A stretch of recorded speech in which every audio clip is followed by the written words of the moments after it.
90 రోజుల కోర్సు పూర్తి చేస్తే చాలు 100% ప్లేస్మెంట్ సపోర్ట్ తో సాఫ్ట్వేర్ జాబ్ మీ సొంతం. వెంటనే కోడ్ జ్ఞాన్ డెస్టినేషన్ ని సంప్రదించండి.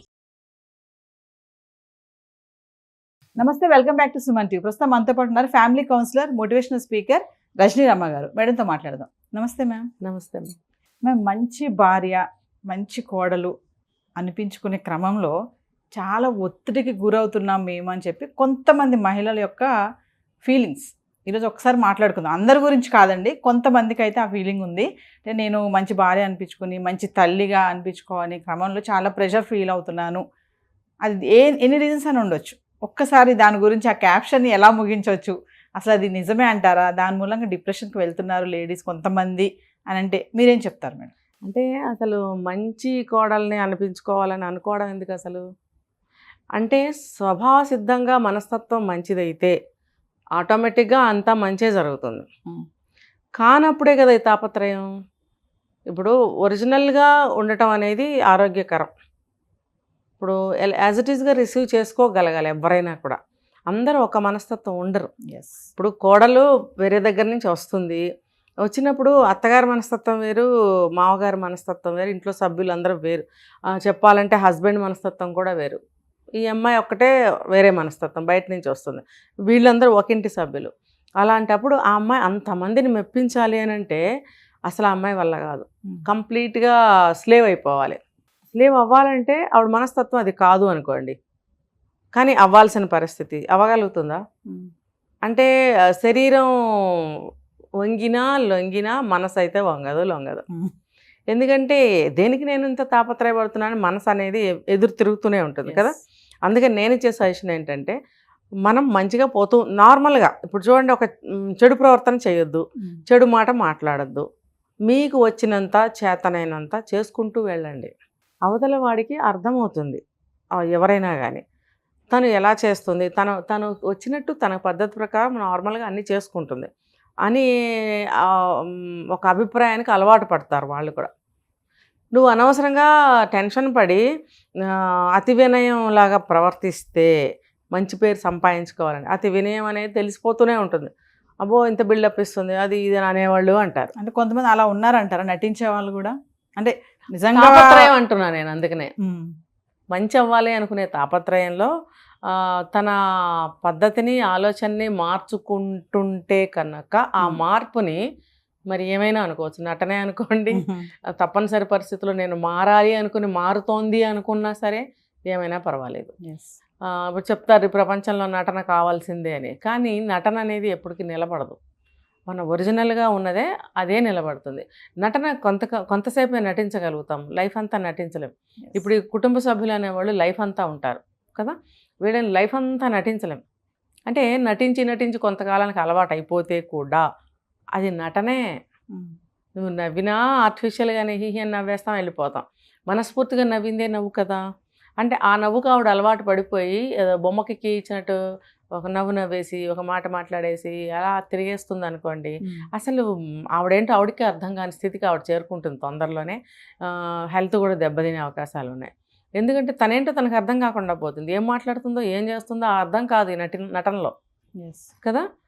ఒక ఏమంటారు, ఒక ఫ్లోలో, ఒక ఏమంటారు దాన్ని, అదే ఉరువడిలో అనమాట. వాళ్ళని నమ్మించాలి, వాళ్ళని ఒప్పించాలి, వాళ్ళని వేపించాలి.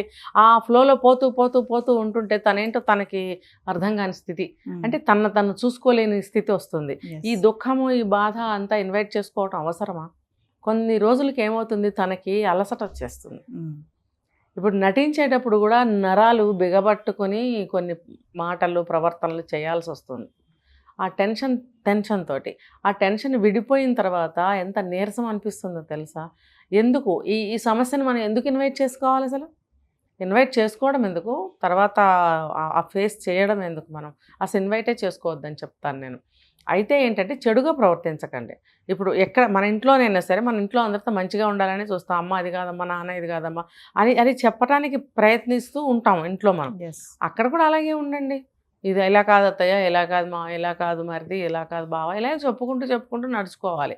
నటించటం వల్ల చాలా దుఃఖం, దానివల్ల చాలా బ్యాడ్ జరుగుతుంది నాకు తెలిసినంత వరకు. యాజ్ ఇట్ ఈస్గా ఉన్నారు అంటే నా స్వభావం ఏంటో వాళ్ళకి అర్థమవుతుంది. ఒక సంవత్సరం లోపల, అంతకాలం కూడా పట్టదు, ఒక నెల రోజుల్లోనే తెలుస్తుంది. ఇంకా అన్ని ఎక్స్పీరియన్సెస్ రావాలి అన్ని పనుల్లో అంటే 1 year పడుతుంది. 1 yearలో వాళ్ళకి అర్థమవుతుంది ఈ అమ్మాయి ఎటువంటిదో.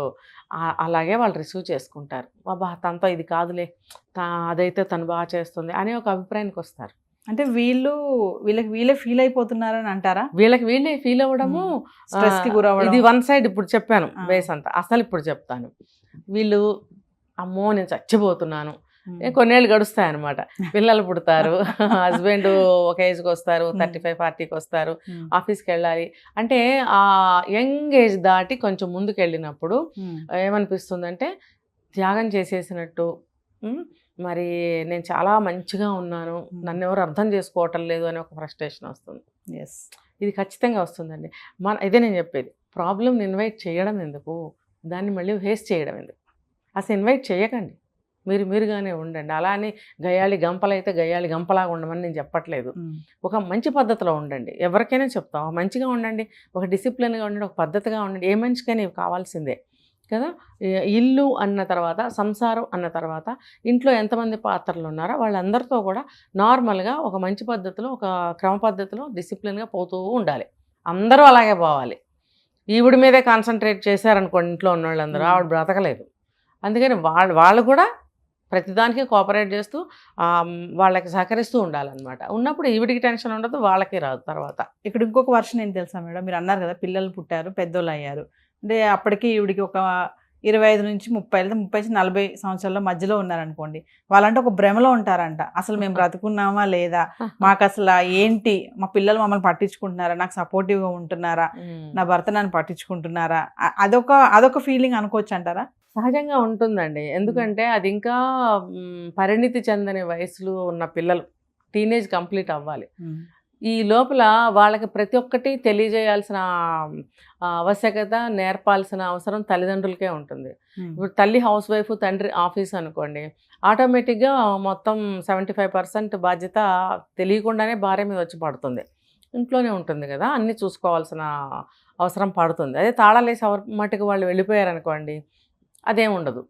ఇంట్లో ఉన్నప్పుడు ఎన్నో చూసుకోవాలి. ఇంటికి ఎవరో ఒకళ్ళు వస్తుంటారు, పనివాళ్ళు, కూరల వాళ్ళు, పిల్లలు, వాళ్ళు వీళ్ళు, పక్కింటి వాళ్ళు, చుట్టాలు, లేకపోతే ఇంట్లో అత్తమామలు ఉంటే వాళ్ళు, ఇవన్నీ కూడా చూసుకోవాల్సిన అదే బాధ్యత ఆవిడ మీదే ఉంటుంది. అంటే మెయిన్ పిల్లర్ లాగా, సెంటర్ పిల్లర్ అని చెప్పుకోవచ్చు.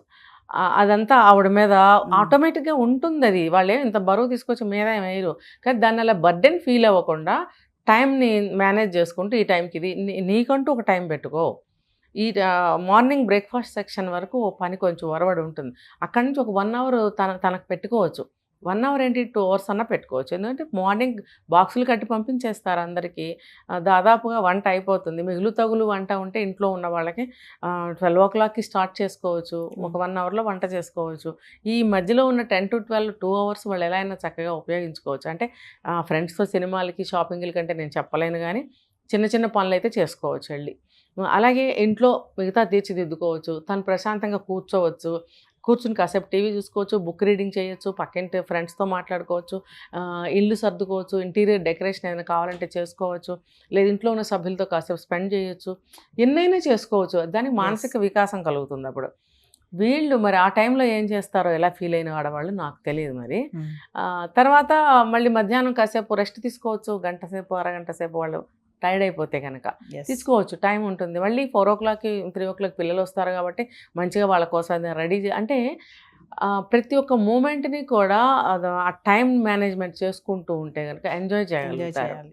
అంటే టైం వెనకాల పరిగెత్తలేకపోతున్నాం, రన్నింగ్ రేస్ లాగా ఉంటుంది, ఊపిరి ఆడట్లేదు, కరెక్టే. ఆ టైం చూసుకుంటూ పరిగెత్తాలంటే చాలా స్ట్రెస్ అనిపిస్తుంది. అలా కూడా ఫీల్ అవ్వాల్సిన పని లేదు. మనసుకి చెప్పుకుంటూ ఉండాలి. మనం ఆటో సజెషన్స్ మనకు మనమే ఇచ్చుకోవాలి. ఎవరో వచ్చి చేయి పట్టుకుని నడిపించరు మనల్ని, మనం ఎలా నడవాలో మనమే డిసైడ్ చేసుకోవాలి. దానికి ఆటో సజెషన్స్ అనే బెస్ట్ మెథడ్. ఏదైనా సరే ఇప్పుడు ఏమైంది, అవుతుంది కదా, చేస్తున్నాను కదా, అయిపోతుందిలే ఎంతసేపు, ఇలా కనుక మనం అనుకుంటూ ఉంటే మనకు ఆ స్ట్రెస్ ఉండదు. పని పట్ల మనకి ఆ బరువు ఫీలింగ్ రాదు. ఇంకా నన్ను ఎవరు చూడట్లేదు అలా అనుకోవాల్సిన పని కూడా లేదు.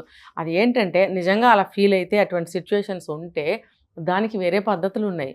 చక్కగా కుటుంబ సభ్యులందరితో కలిసి, నేను చాలా వీడియోస్లో చెప్పాను, పేరెంటింగ్లో. ఇంట్లో ఉన్న వాళ్ళు పొద్దుటి నుంచి సాయంత్రం వరకు స్పెండ్ చేసినా ఈవినింగ్ పిల్లలు భర్త వస్తారు కాబట్టి ఆ టైంలో అందరూ కలిసి కూర్చొని గ్యాదర్ అవ్వటం, మాట్లాడుకోవటం, కాసేపు చల్లగాలిలో తిరిగి రావచ్చు. సండే కానీ సాటర్డే కానీ ఎటన్నా వెళ్ళి తిరిగి రావచ్చు.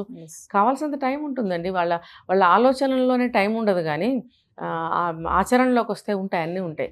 ఇప్పుడు ఎవరమైనా జాబ్ చేసే వాళ్ళకైనా ఇంట్లో ఉండే వాళ్ళకైనా వంట చేసుకోవాలంటే అదే టైం. ఆ కాస్త టైంలో ఎవరైనా వంట చేసుకుని పక్కన పెట్టేసుకుంటాం, మిగతా టైం ఉంటుంది. ఆఫీస్కి వెళ్ళాలి కాబట్టి ఆఫీస్కి వెళ్ళి వచ్చిన తర్వాత కూడా మీకు ఖాళీ ఉంటుంది. ఇంట్లో ఉన్నారనుకోండి బోల్డ్ టైం ఉంటుంది. బోల్డ్ టైం ఉన్నా సరే మీరు ఖాళీగా గడుపుతున్నారు, సోమరిలాగా ఉంటున్నారు, మీరేం పని చేయట్లేదని అనట్లేదు. పాపం చాలా పని చేసుకునే వాళ్ళు ఉన్నారు, సోమరిగా పడుకునే వాళ్ళు ఉన్నారు, లేకపోతే ఫ్రెండ్స్తో కలిసి షాపింగ్కి సినిమాలకి వెళ్ళిపోయే వాళ్ళు ఉన్నారు. ఇంకా అలాంటి వాళ్ళకి నేనేం చెప్పను, ఎప్పుడూ ఏమీ చెప్పను వాళ్ళకి. ఎందుకంటే అలాంటి వాళ్ళని మనం మార్చలేము. కాస్త మేము బాధపడుతున్నామండి, మాకేమైనా రెమెడీ ఉందా అని ఆశగా చూసే వాళ్ళకైతే నేను ఏదైనా చెప్పగలుగుతాను. సో అలాంటి వాళ్ళకే నేను ఎప్పుడు కూడా చెప్తాను. కాబట్టి భర్త ఆఫీస్కి వెళ్తుంటే మాత్రం ఏముందండి, ఆ కాస్త టైంని మనము చక్కగా ఎంజాయ్ చేయొచ్చు. 4 మాటలు మాట్లాడుకుంటూ ఆ టైం స్పెండ్ చేయొచ్చు. వంట ఏం చేయను అని అడగచ్చు ఒకళ్ళకొకళ్ళు. ఇద్దరు కలిసి కూర్చుని కాఫీయో టీయో పాలో కాసేపు తాగొచ్చు. ఒక్క 10 నిమిషాలు పావుగంట కూర్చుంటే ఎంత ఎనర్జెటిక్గా ఉంటుందో తెలుసా అండి. అది అనుభవించాలి, అది ఇంప్లిమెంట్ చేసుకోవాలి ప్రతి ఒక్కళ్ళు కూడా. ఏదో ఒకటి ఇల్లు ఉంటుంది ఎవరికైనా, చిన్నదో పెద్దదో ఉంటుంది కదా. ఇద్దరు ఒక్కొక్క చోట కూర్చుని తాగితే తప్పేమీ లేదు. పిల్లలు స్నానం చేసి స్కూల్కి రెడీ అవుతుంటారు. మరి ఇంట్లో ఉంటే పెద్దవాళ్ళు వాళ్ళు కూడా ఉంటారు, ఖాళీగానే కూర్చుని ఉంటారు, కాఫీ తాగుతున్నారు. వాళ్ళకి ఇచ్చిరండి, మీరు తాగండి. మీరిద్దరు కూర్చుని తాగొచ్చు కదా. ఎక్కడికో వెళ్ళిపోయి ఒకళ్ళే తాగడము, తను నాతో కలవట్లేదని ఫీల్ అవ్వటము, ఎంజాయ్ చేయలేకపోతున్నాము, నన్ను ఎవరు పట్టించుకోవట్లేదు, నన్ను ఒక బానిసలాగా చూస్తున్నారు, నేను పనికి మాత్రమే పనికి వస్తున్నాను, నాకెవరు సపోర్ట్ ఇవ్వటం లేదు అనే భావాలు రానివ్వకుండా మనం చాలా వరకు మేనేజ్ చేసుకోవాలి. ఇప్పుడు రెండు కప్పులో గ్లాసులో నువ్వు కాఫీయో పాలో కలిపినప్పుడు నువ్వు అక్కడికి వెళ్ళి ఇద్దరు కూర్చొని తాగొచ్చు కదా. ఇప్పుడు ఈ మగవాళ్ళు కదిలి రారు, కానీ బాధ నీది, అవసరం నీది, కలిసి కూర్చోవాలనే కోరిక నీది, స్పెండ్ చేయాలనే కోరిక నీది, సపోర్ట్ కావాలనుకుంటున్నది నువ్వు. కాబట్టి నువ్వే వెళ్ళు. ఎంత చెప్పినా కొంతమంది భర్తలు మారినప్పుడు నువ్వే వెళ్ళు. కాబట్టి వెళ్ళి ఆ టైంని అలా ఎంజాయ్ చేయొచ్చు. బ్రేక్ఫాస్ట్ కలిసి తినొచ్చు. అందరూ వెళ్ళాక ప్రశాంతంగా తింటాను అనుకుంటే ఆ తప్పు నీది. ఇది ప్రతిదీ నేను డీటెయిల్గా చెప్తున్నాను. ఇవన్నీ ఇలా అనుకోకుండా, ఇలా చేయకుండా ఫ్రస్ట్రేషన్ అయిపోతే ఎలాగా ఎంజాయ్ చేసుకుంటూ కదా. నా పిల్లలు సపోర్ట్ లేరు అంటే వాళ్ళకి ఇంకా పరిణతి చెందిన వయసు. వాళ్ళకి సాయంత్రం ఏ ఏజ్కి ఆ పాఠం అంటే స్కూల్ పాఠాలు కాదు, జీవితానికి సంబంధించిన పాఠాలు తనకి తెలిసినంతలో, తన ఎక్స్పీరియన్స్కి ఉన్నంతలో పిల్లలకి అన్నీ మంచి నేర్పుకుంటూ ఉండాలి. ఇంట్లో ఉన్న పెద్దవాళ్ళు కూడా పిల్లలకి మంచి నేర్పడానికి ప్రయత్నించాలి. కానీ మీ అమ్మ ఇలా చేసిందిరా, మీ అమ్మ మాట మీ నాన్న వింటాడు, మమ్మల్ని అసలు పట్టించుకోవట్లేదు అని ఉన్నవి లేనివి పిల్లలకి చెప్పే పెద్దవాళ్ళు ఇళ్లలో చాలామందికి ఉంటారు. అది ఒక మానసికమైనటువంటి కుంగుబాటు లేడీస్కి. పెద్దవాళ్ళు కూడా సహకరించాలి. ఇలాంటి పనులు మాటలు పిల్లలతో చేయకండి. ఇంకా చెప్పాలంటే అయ్యా బాబు కాస్త ఆడుకుని రండిరా, ఏదైనా కథ చెప్తానురా అని అంతవరకే చూసుకోవాలి. కానీ వాళ్ళని కూర్చోబెట్టి ఇలాంటి మాటలు చెప్పకూడదు. మిగతా టైం వీళ్ళు స్పెండ్ చేసి పిల్లలకి మంచి నేర్పుకొని ఇలా ఉన్నట్టయితే ఏ ఫ్రస్ట్రేషన్ ఉండదు. వాళ్ళకి ఒక వయసు వచ్చిన తర్వాత అన్నీ నేర్పుకోవచ్చు. ఏది నాకు సపోర్ట్గా మీరు ఉండాలి, లేకపోతే మీరు ఏదైనా సరే నాతో షేర్ చేసుకోవాలి అనే ఈ విషయాలన్నీ కూడా ప్రతిరోజు ఇలా నేర్పుతుంటే పిల్లలు ఆటోమేటిక్గా ట్రైన్ అవుతారు. ఇటువంటి సమస్య రాదు. అప్పుడు డిప్రెషన్కి వెళ్ళాల్సిన పని కూడా అసలు ఆ టైం సరిపోదు. ఇంకా ఆ స్పెండ్ చేసే దాంట్లో ఈ టైంకి ఇలా స్పెండ్ చేయాలి, ఈ టైంకి ఇలా స్పెండ్ చేయాలి, ఈ టైంకి ఇలా స్పెండ్ చేయాలి అని టైం మేనేజ్మెంట్ చేసుకుంటూ వెళ్తున్నట్టయితే కనుక అసలు నీకు ఫ్రస్ట్రేట్ అవ్వడానికి, డిప్రెషన్ అవ్వడానికి టైం ఎక్కడ లేదు. ఇందులోనే నువ్వు ఎంజాయ్ చేస్తూ నువ్వు ఏదైనా వెతుక్కుంటున్నావు కదా, ఆ వెతుకులాటలోనే నీకు సాయంత్రం అయిపోతుంది, నీకు డిప్రెషనే రాదు. Thank you. సుమన్ టీవీలో మీ పర్సనల్ అండ్ బిజినెస్ ప్రమోషన్స్ కోసం కింది నెంబర్కి కాంటాక్ట్ చేయండి.